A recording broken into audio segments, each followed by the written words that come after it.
Yan guys, wala nang intro-intro. Ngayon may gagawin tayo guys sa TCL 65 inches. Yan guys, nakikita nyo yung issue guys. Nag-double picture siya. Tapos maya-maya, paunti-unti siya nawawala yung display niya. Yan guys, pag may ganyan kayong issue guys, same issue, PM nyo lang ako guys. Pwede natin puntahan yan. Yan guys, maya-maya mawawala na yung TCL na yan. Nakikita nyo guys.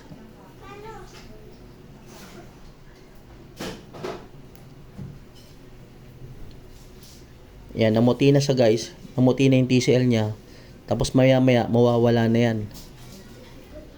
Hanggang sa backlight lang ang nakikita.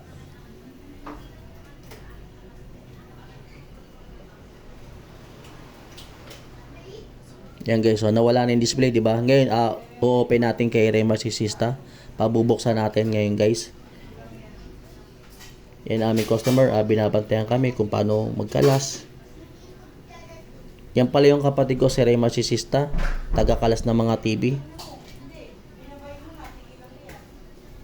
Yan po yung trabaho niya sa akin, taga-bantay, yan taga-drive, taga-kalas ng TV.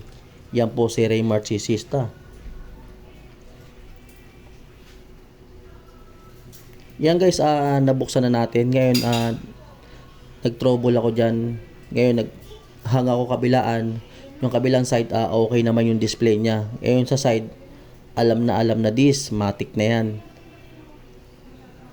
Yan. Pasalamin muna tayo guys. Yan guys, okay na guys, nag-blocking ako doon. Mga CKB, yan, binala ko lahat. 12 pins.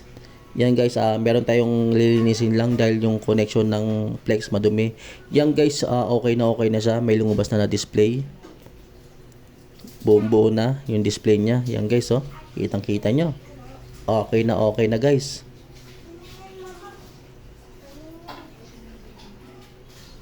Yan guys, warranty niyan 3 months. Pag bumalik yung issue, yung same issue, ganun lang ang ayusin namin.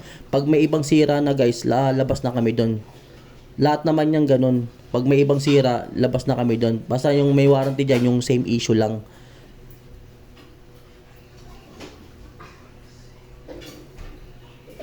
Yan guys, pinaka-the moment of truth na. Okay na guys. Thank you sa aming customer sa nagtitiwala sa amin. Alright. Okay na.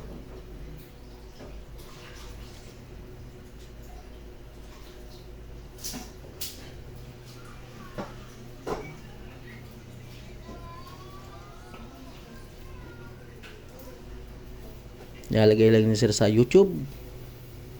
Yan guys,